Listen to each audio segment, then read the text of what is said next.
اس کے ننھے سے دل و دماغ پہ کیا گزرتی ہوگی، یہ سوچ کر میرا کلیجہ پھٹنے کو ہوتا۔ کبھی کبھی تو صدف، میری 5 سالہ چھوٹی سی گوریا بھی ڈر کے رونے لگتی۔ امی، ڈر لگتا ہے؟ بابا، اس کی لرزتی ہوئی آواز میرے کانوں میں ہمیشہ کے لیے گونج جاتی۔ عمر اس وقت بھی نہ رکتا، بس زور سے کرشتا، اسے سلا دو، اسے خاموش کرو۔ اور میں اپنی آنکھوں میں آنسو اور دل میں گھٹن محسوس کرتی ہوئی صدف کو اپنے سینے سے لگا کے اس کے کان میں کوئی بے معنی سی لوری گنگناتی، جبکہ میرے اوپر میرا شوہر، میرا مالک، میرا مجازی خدا اپنا حق وصول رہا ہوتا۔ شرم سے میرا سر جھک جاتا، نفرت سے میرا دل پگھل جاتا، بے بسی سے میں مر جاتی۔ محبت برے وہ لمحات میرے لیے کسی سزا سے کم نہ تھی۔ وہ لمحات کے بعد صبح اٹھنا سب سے بڑی سزا ہوتی۔ علی کی نظریں زمین میں گری ہوتی، وہ مجھ سے بات کرنے سے گریز کرتا، کھانا کم کھاتا، پہلے جتنا چست نہ رہتا۔ صدف ہر شو سے چکنی ہو جاتی، میری طرف چمٹی رہتی، اور عمر، میرا شوہر، وہ تو ہنستا کھیلتا اپنے کام پہ چلا جاتا جیسے رات کو کچھ ہوا ہی نہ ہو، جیسے اس نے بس اپنا حق استعمال کیا ہو۔ اس کی بے حسی مجھے موت کی گھاٹ اتارتے تھی۔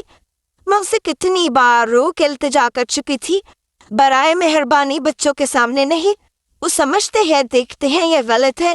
میری ہر التجا پہ اس کا ایک ہی جواب ہوتا، اس میں کون سی غلط بات ہے؟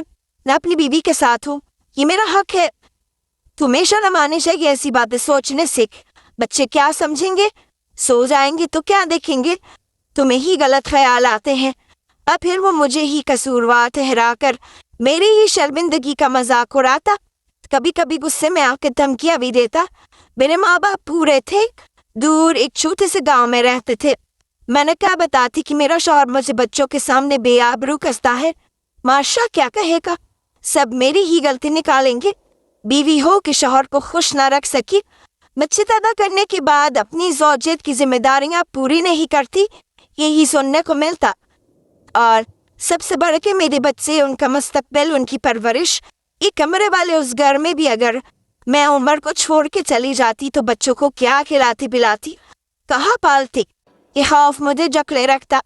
صبر ہی میرا واحد سہارا تھا۔ صبر کا مطلب تھا چپ رہنا، سب کچھ سہنا اور بچوں کو پالنا۔ شاید جب وہ بڑے ہو جاتے کچھ کر پاتے، لیکن پچھلے کچھ ہفتوں سے علی کا رویہ بہت عجیب سا تھا۔ وہ مجھے ستانے لگا۔ وہ پہلے جیسا چست شرارتی بچہ نہیں رہا تھا، وہ چپ چاپ رہنے لگا، اکثر غصے میں لگتا، کبھی کسی بات پہ صدف کو زور سے دھکیل دیتا، کبھی اس کا کھلونا چھین لیتا، اور جب وہ رونے لگتی تو بجائے منع کرنے کی ایک عجیب سی بے حسی سے دیکھتا رہتا۔ ایک دن میں نے اسے اپنے کھلونے گاڑیوں سے کھیلتے دیکھا، نہیں وہ کھیل نہیں رہا تھا، وہ 2 گاڑیوں کو ایک عجیب اور نامناسب انداز میں ایک دوسرے پہ چڑھا رہا تھا، ان گاڑیوں کے ساتھ نامناسب حرکات کر رہا تھا۔ میرا دل عجیب انداز میں دھڑکنے لگا۔ میں نے فوراً سے ڈانٹا، علی یہ کیا کر رہے ہو؟ ایسے نہیں کھیلتے۔ وہ جون کے پیچھے ہٹا، شرمندہ سا ہوا اور بغیر کچھ کہے چلا گیا۔ میرے دل نے دھڑکنا چھوڑ دیا تھا۔ کیا یہ اس نے دیکھا ہوا ہے؟ کیا علی وہی منظر نقل کر رہا تھا؟ میرا کلیجہ منہ کو آ گیا۔ میں نے خود کو سمجھایا، نہیں، شاید کسی اور بچے نے سکھایا ہوگا، یا شاید وہ یوں ہی کھیل رہا ہوگا۔ بچے عجیب عجیب حرکتیں کرتے ہیں۔ لیکن ایک خوف، ایک سیاہ سایہ میرے دل میں گھر کر گیا۔ پھر وہ دن آیا جب صبح، جس نے میری زندگی کی تمام بنیادیں ہلا کے رکھ دی۔ پڑوسی خاتون آپا فوزیہ کچھ کام سے بلانے آئی تھی۔ ان کا گھر ہمارے گھر کے بالکل سامنے تھا۔ میں نے علی اور صدف کو گھر میں کھیلتے چھوڑا۔ علی کو تاکید کی کہ بیٹا، امی سامنے آپا فوزیہ کے گھر جا رہی ہے، ذرا صدف کا خیال رکھنا، وہ تنہا گھر میں ڈر جاتی ہے، اسے اکیلا مت چھوڑنا۔ علی نے معمول سے ہٹ کے بہت بے رغبتی سے سر ہلایا۔ میرے دل میں ڈر تھا، لیکن پھر بھی انہیں چھوڑ کے پڑوس میں چلی گئی۔ میں آپا فوزیہ کے گھر بیٹھی تھی، لیکن میرا دل بے چین تھا۔ وہ خوف، وہ سیاہ سایہ مسلسل کچوکے لگا رہا تھا۔ میں نے 15 منٹ بھی پورے نہیں گزارے، بہانہ بنا کے اٹھ کے آ گئی۔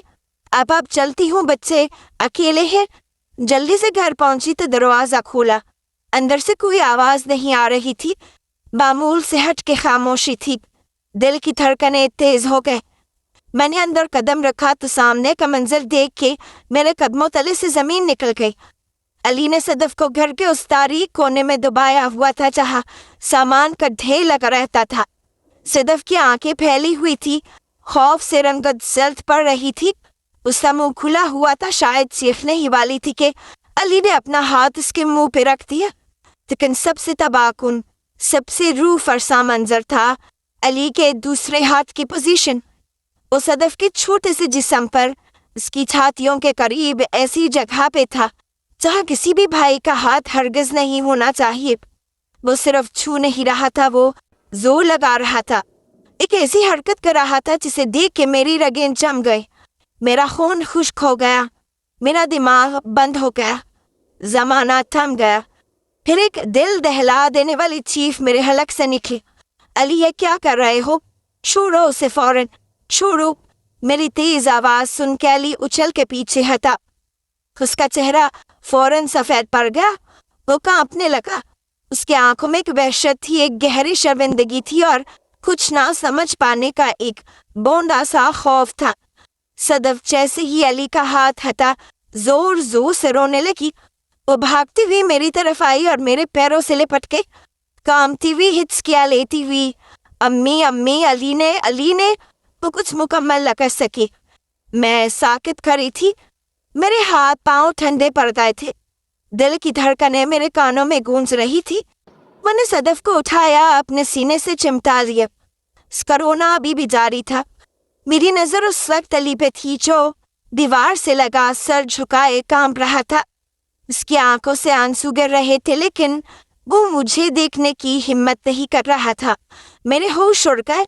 یہ سچ ہے لیکن اس سے کہیں زیادہ میرا دل ٹوٹ گیا، ٹکڑے ٹکڑے ہو گیا تھا۔ میرا بیٹا، میرا 10 سالہ معصوم سا بیٹا جس میں اپنے خون سے پالا تھا، وہی میری 5 سالہ معصوم بیٹی کے ساتھ یہ کیا کر رہا تھا؟ یہ حرکت کہاں سے سیکھی تھی؟ اور پھر ایک خوفناک حقیقت بجلی کی طرح میرے ذہن میں گونجی۔ یہ وہی حرکت تھی، وہی انداز تھا جسے اس نے بار بار دیکھا تھا، جس طرح اس کے باپ نے کہا تھا یہ میرا حق ہے، جسے میں نے خاموشی سے صبر کرتے ہوئے بچوں کے مستقبل کے نام پر سہ لیا تھا۔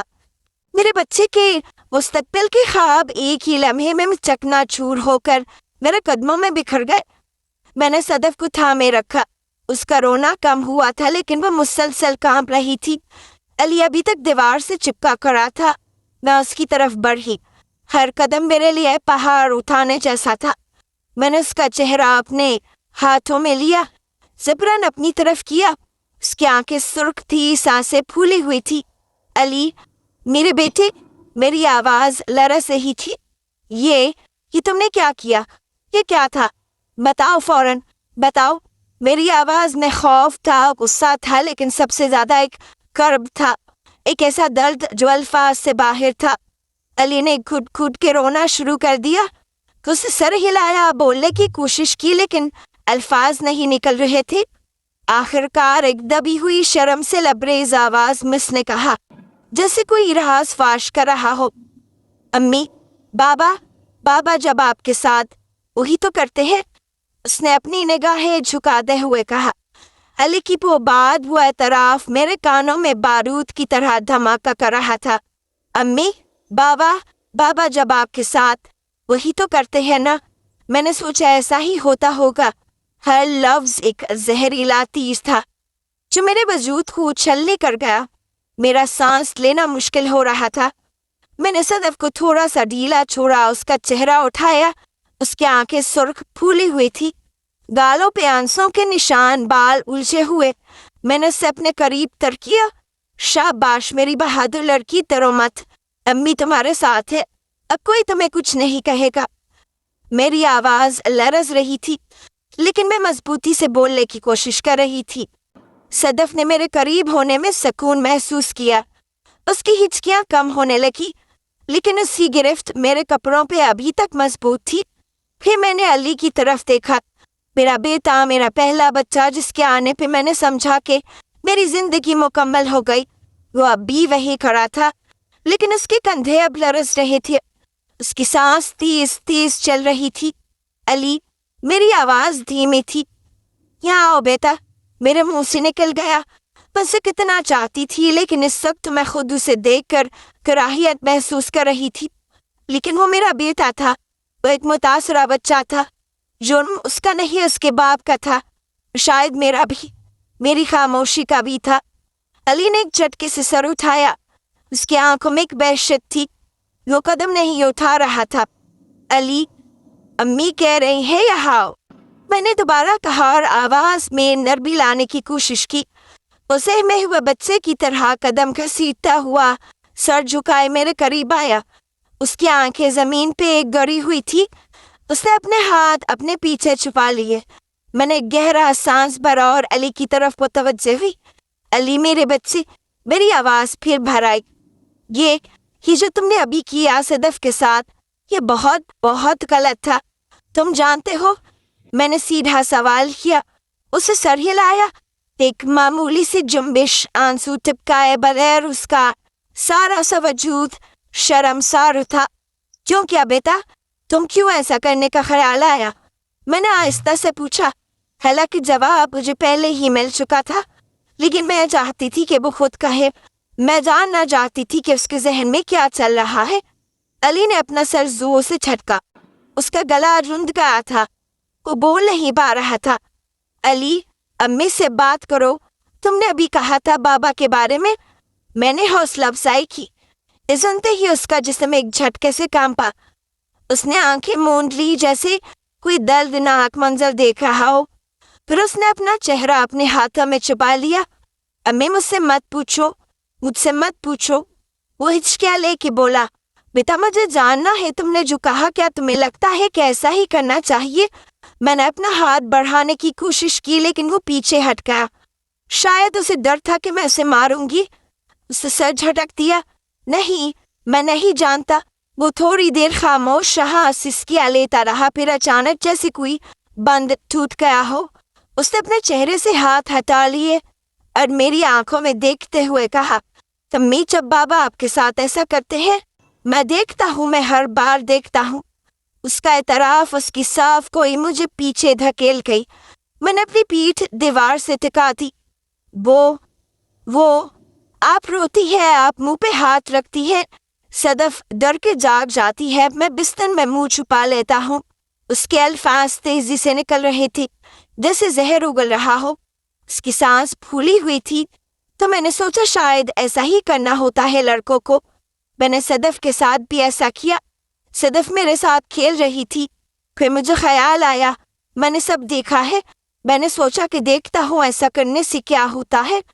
اس نے اپنا چہرہ دوبارہ چھپا لیا اور زور زور سے رونے لگا۔ مجھے نہیں معلوم تھا امی، میں نے صدف کو تکلیف نہیں دینا چاہی تھی۔ مجھے صرف جاننا تھا کہ بابا ایسا کیوں کرتے ہیں۔ کیا وہ اچھا کرتے ہیں؟ آپ تو روتی ہے، صدف ڈر جاتی ہے، پھر ایسا کیوں کرتے ہیں؟ اس کا سوال، اس کی معصوم الجھن نے میرے دل کو چیر کے رکھ دیا۔ وہ متضاد کیفیات کا شکار تھا۔ ایک طرف اس کے باپ کا رویہ اور عمل جو اس عمل کو عام و لازمی دکھاتا، دوسری طرف میرا درد، صدف کا خوف، اس کا ذہن جو بھی سمجھنے کے قابل نہیں تھا، اس کشمکش میں پھنس کے رہ گیا تھا۔ اسے تجربہ کرنے کی کوشش کی تھی، اور وہ بھی اپنی چھوٹی بہن پر۔ میں اٹھی، صدف اب گہری نیند میں تھی۔ میں نے اسے آہستہ سے چارپائی پہ لٹا دیا، پھر میں علی کے پاس گئی۔ میں نے اسے سینے سے لگایا۔ وہ پہلے تو اکڑا، پھر پگھل کے سینے پہ گر پڑا۔ اس کا رونا بے قابو، وہ چیخ چیخ کے رو رہا تھا، اپنے جذبات، اپنی شرم، اپنے خوف کو باہر نکال رہا تھا۔ مجھے معاف کر دے امی، مجھے معاف کرتے، میں برا بچہ ہوں۔ وہ بول نہیں پا رہا تھا۔ نہیں بیٹا نہیں، میں نے اس کے بالوں کو سہلاتے ہوئے خود بھی دھوتے ہوئے بولی، تم برے نہیں ہو، یہ تمہاری غلطی نہیں ہے، یہ ہماری غلطی ہے امی اور بابا کی۔ تمہیں ایسی چیزیں نہیں دیکھنی چاہیے تھی، نہیں سننی چاہیے تھی۔ امی نے تمہیں محفوظ نہیں رکھا، یہ امی کی غلطی ہے بیٹا۔ امی سمجھتی رہی کہ صبر کر لوں گی تو سب ٹھیک ہو جائے گا، لیکن سب خراب ہو گیا۔ تمہارے ساتھ ناانصافی ہوئی۔ علی، تمہیں جو دیکھنا پڑا، جو سننا پڑا، وہ غلط تھا، بالکل غلط۔ میرے الفاظ میرے اپنے کانوں میں عجیب لگ رہے تھے۔ میں اپنے شوہر کو اپنے بچوں کے باپ کو غلط کہہ رہی تھی۔ میری پوری تربیت، میرا معاشرہ مجھے یہ کہنے سے روکتا تھا، لیکن علی کے سینے پہ آنسو بہاتے ہوئے میں جان گئی کہ سچ کیا ہے۔ ہم دونوں کتنی دیر تک اسی طرح بیٹھے رہے، روتے رہے۔ میں نے کبھی علی کو تھاما، کبھی صدف کی طرف دیکھ کے اس کے بال سنوارے۔ میرے اندر ایک طوفان برپا تھا۔ سب سے پہلے یہ خیال آیا کہ میں ہی قصوروار ہوں۔ میں نے عمر کو روکا کیوں نہیں؟ میں نے مزاحمت کیوں نہیں کی؟ میں نے کسی سے مدد کیوں نہیں مانگی؟ میں نے بچوں کو اس ماحول میں رہنے کیوں دیا؟ میں نے علی کی تبدیلی پر توجہ دی، لیکن اس کی اصل وجہ جاننے کی کوشش ہی نہیں کی۔ میں نے اسے بچپن سے محروم کر دیا۔ میں نے صدف کو غیر محفوظ کر دیا۔ میری بے عملی، میری خاموشی، میری مجبوری نے اس تباہی کو جنم دیا۔ میں ایک ناکام ماں تھی، ایک ناکام عورت تھی۔ مجھ عمر پہ پھر غصہ آیا، اس کی بے حسی پہ، اس کی خود غرضی پہ، اس کی جنسی بھوک پر، جو اس کے اپنے بچوں کی معصومیت اور نفسات سے بھی بڑھ کے تھی، اس کے حق کے نام پہ یہ ڈھٹائی سے کیے جانے والے تشدد پر۔ جو کچھ میرے ساتھ ہوا اس پہ تو میں صبر کر لیتی، لیکن میرے بچوں کو، ان کے ذہنوں کو اس نے تباہ کر دیا۔ اس نے علی کو ایک متاثرہ، الجھے ہوئے بچے میں بدل دیا جس نے اپنی بہن کو نقصان پہنچایا۔ اس سے صدف کی معصومیت چھین لی۔ غصہ میری رگوں میں ابل رہا تھا۔ میں چاہتی تھی کہ وہ ابھی آئے، میں اس کے منہ پہ زور سے تھپڑ ماروں، اسے بتاؤں کہ اس نے کیا کر ڈالا، لیکن مجھے اس بات کا بھی خوف تھا کہ اگر میں نے آواز بلند کی تو کہیں میرے بیٹے اور میری بیٹی کے بارے میں معاشرے میں غلط باتیں نہ پھیل جائیں۔ عمر مجھے ہی منہ الزام ٹھہرائے گا کہ میں نے بچوں کی تربیت پہ توجہ نہیں دی، کہیں علی کی ذہنیت اور زیادہ خراب نہ ہو جائے۔ ہر طرف سے پریشانیاں مجھے گھیرے میں لیے ہوئے تھیں اور میں سمجھ نہیں پا رہی تھی کہ اب کیا کروں، کس طرح کروں۔ میں آواز بلند کرنا چاہتی تھی، لیکن سمجھ نہیں پا رہی تھی کہ کیسے بلند کروں کہ علی اور میرے گھرانے کا نقصان بھی نہ ہو۔ لیکن پھر میں نے صدف کی طرف دیکھا، وہ نیند نے بھی کام اٹھی تھی، اس کے چہرے پہ خوف کی ایک پرسائی تھی۔ پھر میں نے علی کو دیکھا جو اب بھی میرے سینے پہ سسکیاں بھر رہا تھا۔ اس کے کندھے لرز رہی تھی، اس کی آنکھیں سرخ اور سوجی ہوئی تھی۔ اس کی معصومیت، اس کا اعتماد، اس کی کلکلاہٹ، سب کچھ تباہ ہو چکا تھا۔ اب پھر علی کے وہ الفاظ دوبارہ میرے کانوں میں گونجنے لگے، امی، بابا جب آپ کے ساتھ وہی تو کرتے ہیں نا۔ یہ الفاظ میرے لیے ایک ہمت بن گئے، جنہوں نے خوف کی جکڑی ہوئی زنجیریں کاٹ دیں، اور میں نے سوچ لیا تھا کہ مجھے سب کے خلاف آواز بلند کرنی ہے اور عمر کو روکنا ہے۔ مجھے اپنے گھرانے کو تباہ نہیں ہونے دینا، اپنے بچوں کو ایک مضبوط اور قابل اعتماد شہری بنانا ہے۔ میں نے سوچ لیا تھا کہ میں سب کے خلاف آواز ضرور اٹھاؤں گی اور اپنے حقوق ملنے تک یہ سلسلہ جاری رکھوں گی، لیکن میں اکیلی کیا کر سکتی تھی؟ مجھے مدد کی ضرورت تھی، مجھے کسی قابل اعتماد شخص کی ضرورت تھی۔ میرے میکے والے بھی ویسے بہت دور رہتے تھے اور پھر ابا اور اماں شوگر کے مریض تھے۔ میں اگر انہیں ان حالات کے بارے میں بتاتی تو اتنی دور سے سفر کر کے میرے پاس آ نہیں سکتے تھے۔ مجھے اس وقت جذباتی سہارے کی سخت ضرورت تھی۔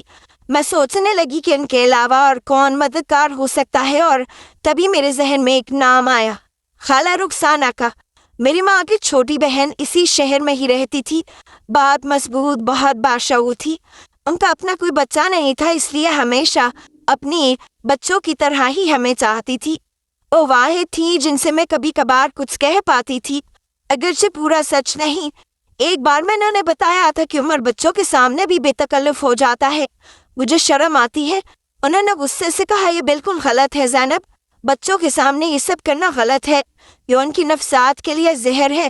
تمہیں عمر سے صاف کہنا چاہیے، لیکن میں نے ہاں میں ہاں ملائی اور کچھ نہیں کیا۔ اب مجھے ان کی مدد کی ضرورت تھی، اور میں جانتی تھی کہ ان کے علاوہ میں کسی سے یہ باتیں نہیں کہہ سکتی۔ علی کا رونا تھوڑا کم ہوا، وہ اب میری گود میں بیٹھا تھکا ہوا سستا تھا، جیسے اس کی ساری حنت اس کے رونے کے ساتھ نکل گئی ہو۔ میں نے اس کا چہرہ اٹھایا۔ علی سنو بیٹا، میں نے سنجیدگی سے کہا، جو ہوا وہ بہت برا ہوا، لیکن اب امی تم دونوں کو ٹھیک کریں گی، تمہیں ڈاکٹر کے پاس لے کے جائیں گی، ایک ایسے ڈاکٹر کے پاس جو بچوں کی بات سنتا ہے، ان کی مدد کرتا ہے۔ علی کی آنکھوں میں خوف لوٹ آیا۔ ڈاکٹر؟ نہیں امی، میں ڈاکٹر کے پاس نہیں جاؤں گا، وہ مجھے انجیکشن بتائیں گے یا جیل میں ڈال دیں گی۔ اس کی آواز لرز رہی تھی۔ نہیں بیٹا نہیں،